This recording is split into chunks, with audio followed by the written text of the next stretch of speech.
Hi, it's Tony here. Welcome again. Hope you're enjoying these lessons, and I hope you're picking up a lot of good information in regard to property and property investing. So listen, in today's post, we're going to look at 5 growth suburbs for property investing in Melbourne. Now, one of the first things I want you to understand here is that Melbourne as a whole, if you put a blanket over the whole of Melbourne, we have a macro market, which is the whole of Melbourne, and then you've got what's called micro markets. So there could be suburbs inside of suburbs, there could be streets inside of suburbs, there could be little areas and locations inside of suburbs. So there's not just one big blanket overview of Melbourne. So let's go through and have a look at some of the different things that we'll come across in regard to Melbourne properties.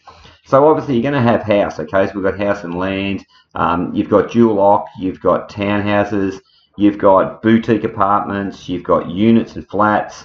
We've got high-rise apartments and commercial developments. We've got office space, commercial retail, and shopping centres. So the whole of Melbourne, the demographic of Melbourne itself, there are a lot of different properties and a lot of different micros underneath the whole macro blanket of Melbourne. So hopefully you're going to get that and understand that. So let's start from the Melbourne CBD.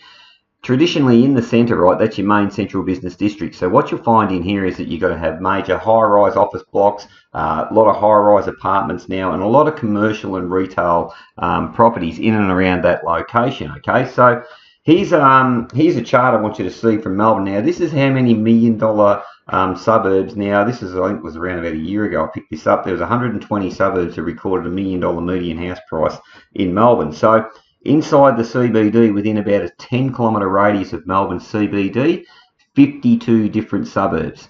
Then if you go out into the blue circle out here, okay, we're talking 10 to 20 k's from the CBD. Again, we're talking 53 inner middle rig suburbs that have now got $1 million median house prices. And then if we go to the yellow here, which is around about 20 k's out, 20 to 30 k's out from the CBD, we've now got 15 outer ring suburbs. Now, the interesting thing about this little graph here is that from the centre of the CBD, you'll notice that the majority of the outer ring is gone over here to what's called Melbourne South and Southeastern suburbs, okay? So as you will know or understand, they're very affluent areas and they're very highly priced.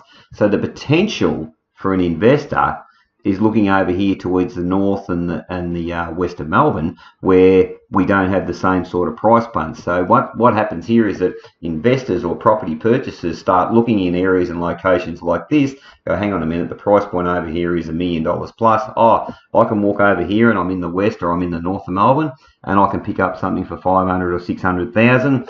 This is the way investors look, and then all of a sudden the markets on that side of town start to move and start to go up in price. So let's have a look at it again. Now, this red circle, red line that's going around the outskirts of over here, what this does is this shows us the radius that we're looking at in regard to a $600,000 price point affordability line.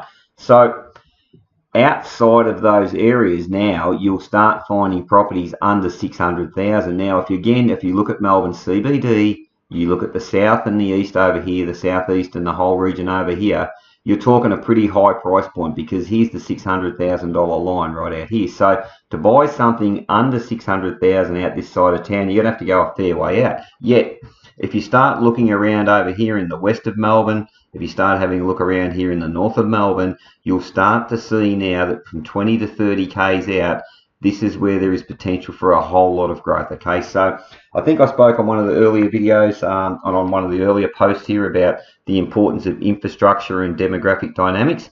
The west and the north of Melbourne is where there's a lot of action being spent in regard to infrastructure, government spending, and private investment. So when you see these sort of graphs, you've really got to start to look and go, well, okay, where are the potential areas out here in these locations that I could start looking? And I already know for a fact that, you know, even when markets were going down in Melbourne, you know, late 2018, 2019, that some of these areas through the west and through the north were still experiencing some pretty significant growth. So this is the way we look at those sort of demographic data and charts.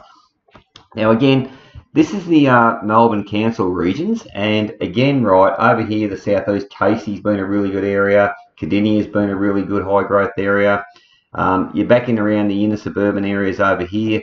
Hume's been a good area, Melton's been a very good area, and Wyndham's been one of the fastest growing councils in the whole of Australia. Melton is also on par with that, and so is Hume. So The areas that you could start to look at and maybe really start to do some research is down here. And another area that's done really well again in the last few years is the Greater Geelong area. Okay, so there's a whole range of suburbs in and around those councils that have got really, really good potential for long-term capital growth.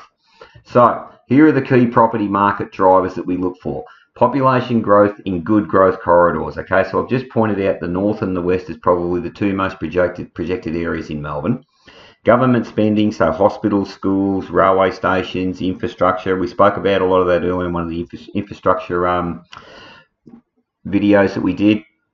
Private sector spending, shopping centres and developments. Now, when you go into a new area or a new estate, and once a shopping centre starts to get built, I'll shoot another video because I can show you some really, really important demographic data about how prices increase once construction of a shopping centre starts in a major residential development estate. Infrastructure, roads, rails, tunnels, buildings, schools, hospitals, all that sort of thing. And new industry, so new enterprise, new industry evolving. Geelong was a good example. You know, health and bioscience is a big industry that's starting to develop down there. They brought in the TAC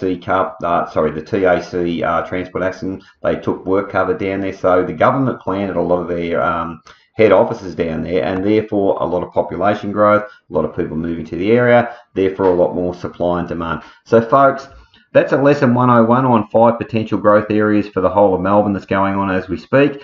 Really, due diligence and doing your homework is paramount. You need to know inside those areas, inside those suburbs, what are the better estates, who's got the best stock, what's a block of land worth. But not only that, you know, what are you paying for your build? What are you paying for, you know, your whole house and land package, if that's the type of thing you're doing in those areas. Really, really important that you really delve really deep into this space. All right, hope you've enjoyed that post. It's pretty good information for you. But again, if you need some help and you want us to show you how to do this and how to research this and how to make the right decisions when it's come to investing, feel free to click the button, learn more, book a strategy call with us if you haven't had one, and hopefully we can help you out. All right, I'm Tony, and I'll catch you again on the next post. Have a great day.